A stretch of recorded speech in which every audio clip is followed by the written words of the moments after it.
મહારાજ આવીને કેવળ દર્શનદાન આપત તોય જેમ અક્ષરધામમાં રહે છે તેમ થાત. પણ આપણી ભેગા ભળ્યા, સુખ દુઃખમાં ભાગ લીધો, તે મહા મોટી વાત. ઇન્ટરેક્શન, અરસપરસ, વાતોચીતો, હળવું ફરવું, બોલવું ચાલવું, એ બધું કરીને પ્રત્યક્ષપણે લાભ આપ્યો. હરિભક્તોએ ખૂબ લાભ લીધો અને ધન્ય ધન્ય થઈ ગયા.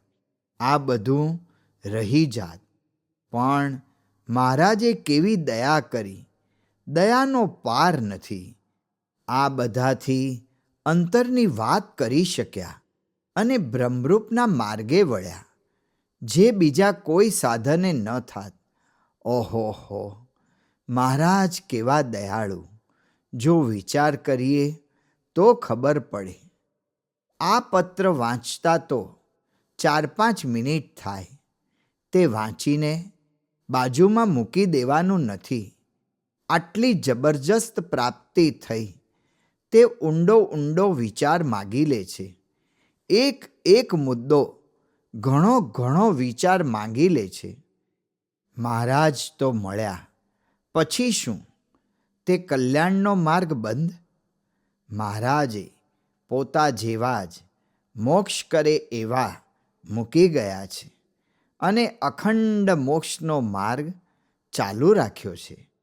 મહારાજ આપે એ જ મોક્ષ ગુણાતીત સંત આપે, એમાં જરાય ફેર નહીં.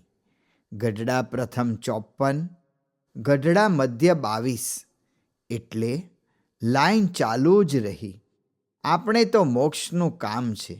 મોક્ષ સીધો જ મહારાજ સાથે સંબંધ ધરાવે છે.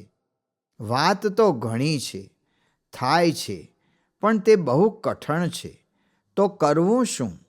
શ્રીજી મહારાજે સત્પુરુષ બતાવ્યા છે. તેમાં બધું જ આવી ગયું.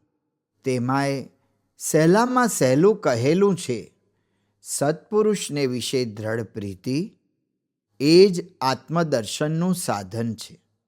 અને સત્પુરુષનો મહિમા જાણ્યાનું પણ એ જ સાધન છે.